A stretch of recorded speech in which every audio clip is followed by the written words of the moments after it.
Assalamualaikum, jumpa kembali dengan channel Ibnu Romlan yang kesekian kalinya. Apa kabar semuanya? Semoga sehat selalu. Baik, setelah kita memperhatikan syarat-syarat nikah, maka kita pun harus tahu cara pengantin. Anda dan kita semuanya harus tahu bagaimana rute dan cara perjalanan proses pendaftaran nikah. Jadi dalam video ini silahkan diperhatikan.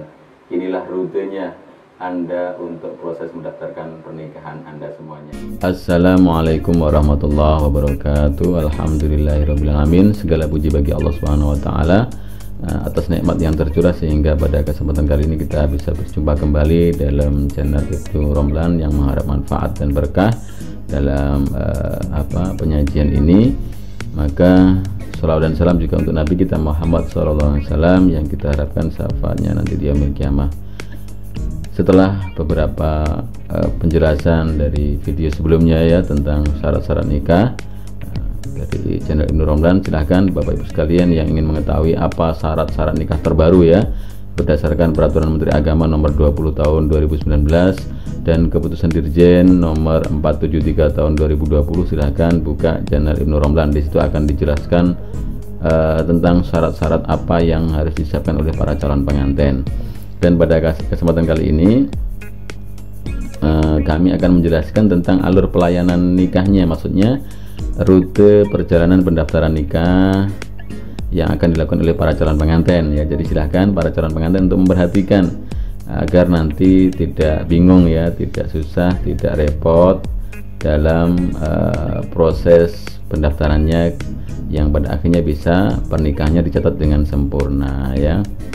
Baik Bapak sekalian, ini kita akan perjelas bahwa alur pelayanan nikah itu dari mana rutenya ya, dari calon pengantin, diawali oleh pengantin itu calon pengantin kemana yang akan dilakukan. Calon pengantin yang pertama datang ke rumah Bapak RT ya untuk mendapatkan pengantar ya, dan pengantar itu akan dibawa ke kantor desa atau kelurahan ya. Jadi Pak RT kemudian ke kantor desa, dan dari desa atau kelurahan tersebut mendapatkan apa, untuk meminta apa, untuk mengurus surat pengantar nikah model N1. Jadi model N1 ya, yang nanti N1 tersebut akan dibawa ke kantor KUA. Jadi ada juga beberapa desa yang memfasilitasi masyarakatnya ya, merupakan pelayanan prima kepada masyarakat, biasanya juga menyediakan surat-surat yang lain seperti N2, N4 dan lain sebagainya, itu ada. Tapi memang yang utama dari desa adalah pengantar nikah N1. Nah, setelah mendapatkan N1 dari kelurahan atau dari kantor desa, maka kita lanjutkan rutenya.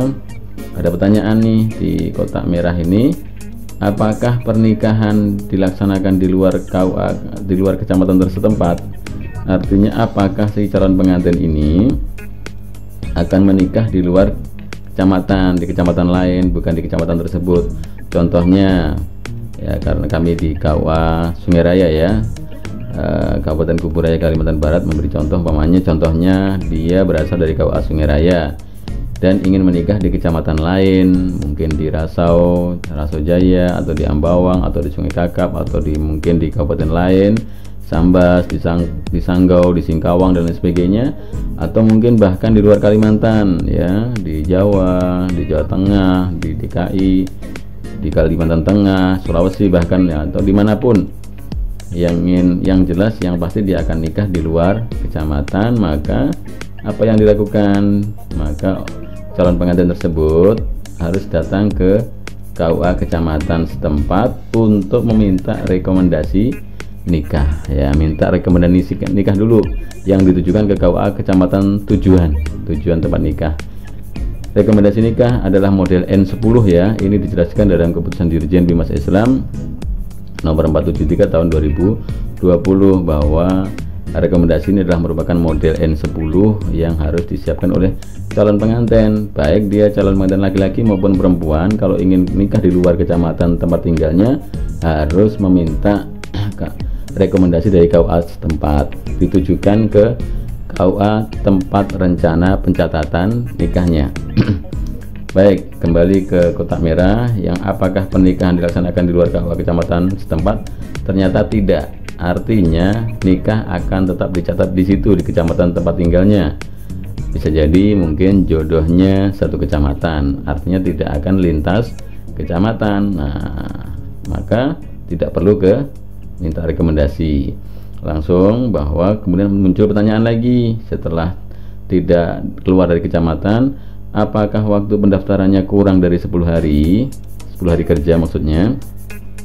Jadi maksudnya setelah jelas bahwa dia akan nikah di kecamatan setempat, pertanyaannya apakah kurang dari 10 hari. Kalau iya, nah, ternyata dia mendadak ya menikahnya, hari ini daftar, lusa ingin nikah, atau hari ini daftar, 5 hari ke depan menikah, itu namanya kurang dari 10 hari kerja, maka harus meminta dispensasi camat.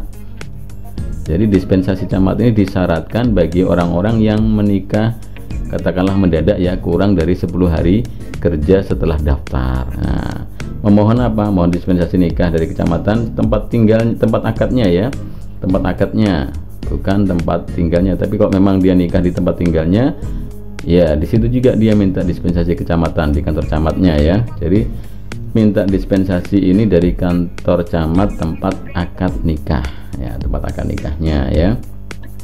Ini kalau memang kurang dari 10 hari.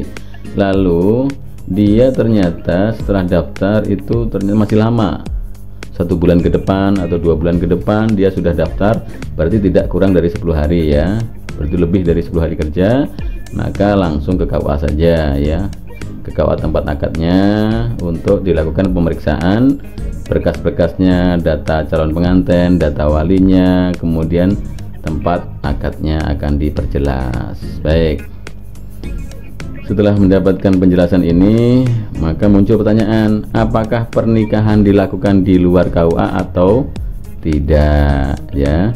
Jadi kan ada 2 tempat ya, ini nikah bisa nikah di kantor KUA, bisa juga nikah di luar KUA, di rumah, di gedung, di hotel ya, dan lain sebagainya. Itu namanya nikah di luar KUA. Tapi kalau nikah di kantor KUA ya namanya nikah kan, kantor nikah di kantor. Nah, jika iya, jika tidak nikah di luar, ini kan pertanyaannya apakah pernikahan dilaksanakan di luar KUA.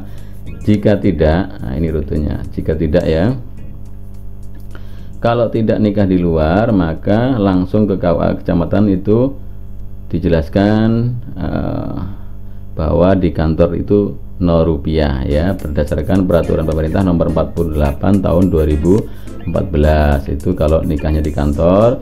Kemudian KUA setempat tadi melakukan pemeriksaan data-datanya ya, berkas-berkasnya, walinya, saksinya dan sebagainya.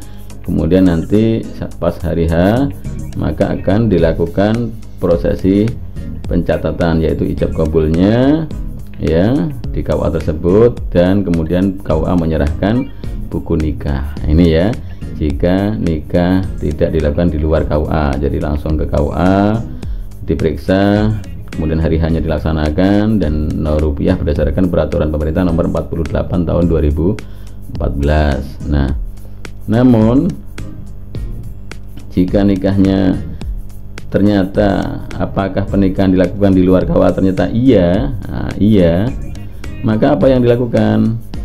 Pengantin ini datang ke KUA tersebut untuk meminta kode billing ya. Kode billing ini untuk kode billing pembayaran biaya nikah di di luar ya. Nanti yang akan diproses kode billingnya setelah dapat dari KUA. Gimana setelah mendapatkan nomor kode billing, maka pengantin menuju bank atau kantor pos untuk melakukan pembayaran. Jadi pengantin ke kantor KUA mendapatkan kode billing, kemudian pergi ke bank atau kantor pos untuk melakukan pembayaran. Di sana pengantin menunjukkan kode billingnya ke pegawai bank atau pegawai kantor pos dan membayar Rp 600.000 atau Rp600.000 ya. Ini berdasarkan peraturan pemerintah nomor 48 tahun 2014 pasal 6 ya. Jadi di sini jelas melakukan pembayaran sebesar Rp600.000 melalui bank ataupun kantor pos setelah mendapatkan kode billing dari KUA tersebut ya.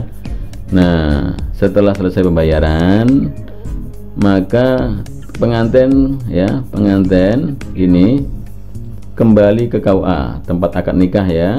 Untuk apa? Untuk menyerahkan slip setoran biaya nikah yang diterima dari bank atau kantor pos tadi untuk diserahkan ke KUA. Jadi KUA memerlukan slip setoran itu untuk bukti bahwa calon pengantin sudah melakukan pembayaran dan nanti untuk laporan ya tentunya ya. Nah, setelah pembayaran dilakukan, slip sudah diantar ke KUA, maka KUA tadi sudah memeriksa berkas-berkas dan pada hari hanya pada waktunya akan dilaksanakan ijab kabul pencatatan nikah di lokasi tempat nikah yang direncanakan, mungkin yang di rumah calon pengantin istri, calon pengantin perempuan ya, atau mungkin di rumah calon suami, atau bisa jadi di gedung atau di hotel dan lain sebagainya. Maka penghulu akan hadir di sana, kemudian memimpin proses ijab kabul ya, mencatat, dan akhirnya setelah selesai akan menyerahkan buku nikahnya. Demikian ya, insyaallah Bapak Ibu sekalian, rute atau alur tentang pelayanan nikah. Jadi silahkan rute ini dipahami agar tidak bingung ya. Kalau ingin jelas tentang berkasnya sudah ada di video yang lain, silahkan dibuka. Kemudian ingin tahu penjelasan tentang wali juga sudah ada videonya, silahkan juga dibuka di channel Ibnu Romdan ya. Insyaallah semoga manfaat. Kami sekali lagi berbahagia bisa melakukan sosialisasi ini, semoga manfaat, semoga bagi informasi ini sekali lagi berkahnya kita harapkan dan ridho Allah Subhanahu wa taala. Doa kami yang terbaik untuk Anda semuanya calon pengantin, semoga menjadi pengantin yang bahagia, sakinah mawaddah warahmah, diberikan keturunan yang soleh dan solihah, amin Allahumma amin. Kurang lebihnya maaf. Assalamualaikum warahmatullahi wabarakatuh.